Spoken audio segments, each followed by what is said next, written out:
America? Did you wake up this morning and read about what's going on with the dollar? Yeah, probably not. I mean, if you still get the news from the newspaper, then, especially if you get the news from an American newspaper, then you definitely didn't read what was going on with the dollar. You know, if you only get the paper, you probably, well, I'm guessing you know the name of all of David Letterman's interns, and the latest with John and Kate +8, but the demise of the American dollar? Please. Didn't you hear they arrested Aaron Andrew Stalker? Why would we waste time talking about the dollar? We've got plenty of them. Here's why. Because whenever I ask people how it is that they can possibly believe that we can sustain the out-of-control spending and foreign debt that we have, they always respond exactly the same way. Oh, you're such a worrywart. We're going to be fine. America just will. We've, mounted problems bigger than this one. We're America.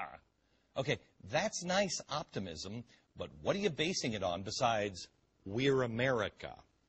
I'm sure you're going to be a favorite with Lindsey Graham. He's optimistic about stuff as well. But that doesn't really provide comfort after what I read in The Independent on the demise of the dollar. That was the headline of the story. That's a UK paper, by the way. They claim that Arab states have launched secret moves with China, Russia, and France to stop using U.S. currency for oil trading. They plan instead to move towards a basket of currencies. Ooh, that sounds inclusive, doesn't it? I mean, are there sandwiches in it? The basket includes the euro, the yen, the pound sterling, the Canadian dollar, the Swedish crown, and the Swiss franc. There seems to be, something missing there. What do you say? Now, just so you know, the Saudi central bank governor denies the secret talks took place. In fact, they said, at this time, there's absolutely no reason to move away from the dollar. We have no plans. So I'm sure we can all assume that the dollar is here to stay and everything is just peachy. But in the off chance that maybe somebody in the Middle East wouldn't tell us exactly the truth, that they're not exactly 100% reliable, maybe we should discover what it means for our dollar and our country if it's no longer pegged to oil. What does that mean for you? Well, everybody, let me show you this. Long time ago, back after the World War, in fact, during World War I, it started, America had a whole bunch of gold. Everybody had gold, okay? But they were borrowing money from us because they were fighting the war. So we said, you know what? Why don't you just give us some gold? Now, after World War II, we officially went to the gold standard for the U.S. And we said, you know what? There's just not enough gold for everybody. Why don't you just use the dollar? And what we'll do is we'll give you guys an equal amount of money, so everybody has currency, U.S. dollars. It's fantastic. And we'll keep all the gold, and we promise we're never going to trash our dollar. We never do that to you guys because we love you, and we're trustworthy. Got it? So everybody gave us the gold. We still had a nice stack of cash here and gold. You're over here. You don't have any gold, right? This is you. This is you. This is your savings. How much did you lose if you had any money in your 401k? Did you lose, let's say, 40% of it? So that's gone.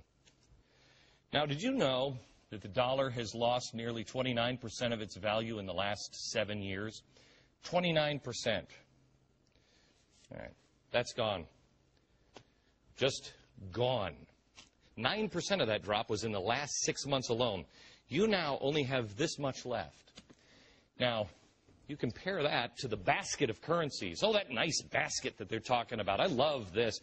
In the last 6 months on these currencies, it's lost 19% to the Australian dollar, 13% to the Canadian dollar. Do you remember when the Canadian dollar was a joke? 12% to the Japanese yen. How come you haven't heard about all of this? How come you haven't heard that while you were sleeping, first they came for your 401k and then they just came for your dollars? Well, most people haven't minded all that much. Our attitude has been, well, the dollar goes down. We'll be able to make more because, we'll be able to sell our goods. It's good for business. And we'll be able to make more stuff and sell to more people. Yeah.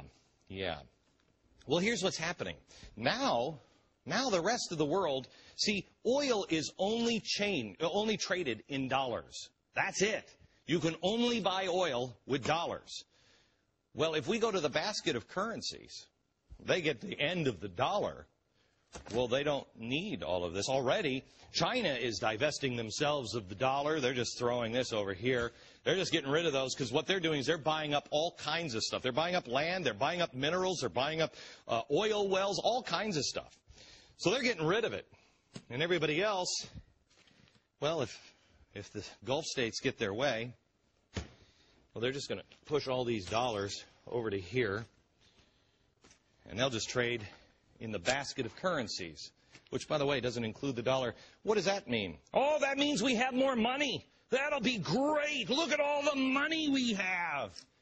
Yeah, except if we have all of this money flooding the world, your little stack, where did your little stack go? Your little stack is now worth about that much. Congratulations. Oh, but by the way, don't worry about it, because we can just print more of this. It's called monetizing our debt. Hyperinflation. This is why you don't do what we're doing. You keep printing money, and there's no stopping. Why is there no stopping? Because the people in Congress don't have a spine. The government thinks, including the president and the last president, thinks you'll freak out if we say, we've got to cut back on our spending. You're not going to be able to have as much. We've got to do the responsible thing. They don't think you're capable of understanding that. They don't think you're capable of doing the hard things. I'm sorry.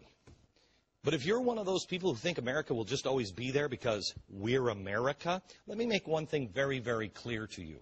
America can fail without vigilance. It is possible. Yeah.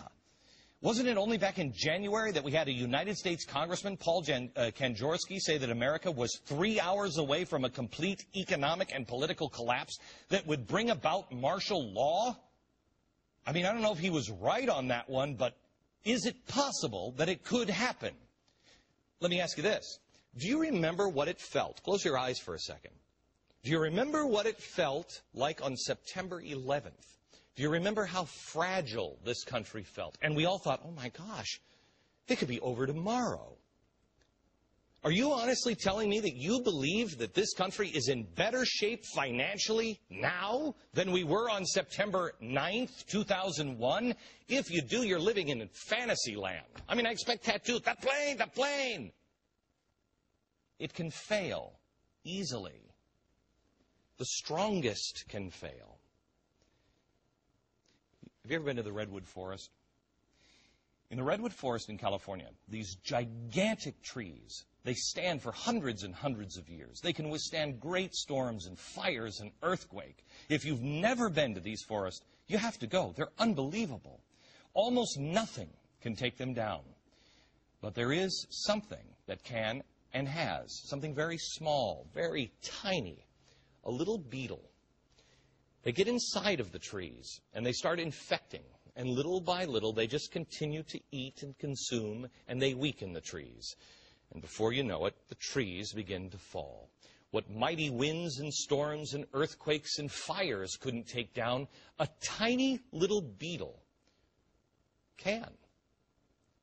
From the inside, our society, our government, our financial and business system is infested with tiny beetles. It's called corruption. It's called me.